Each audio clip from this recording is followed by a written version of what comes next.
So what happens if you fail to preserve relevant and potentially responsive ESI? First, there could be a loss of or a failure to identify potentially relevant information. If the ESI is sloppily preserved, you may miss that one document that completely turns the tables of the litigation in your favor. That smoking gun document may never be found.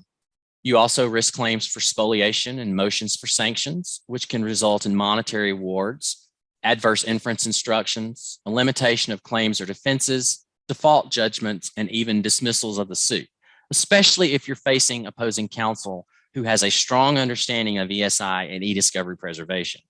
You could be engaged in discovery about the discovery for months, which adds additional time and expense to an already expensive and lengthy litigation.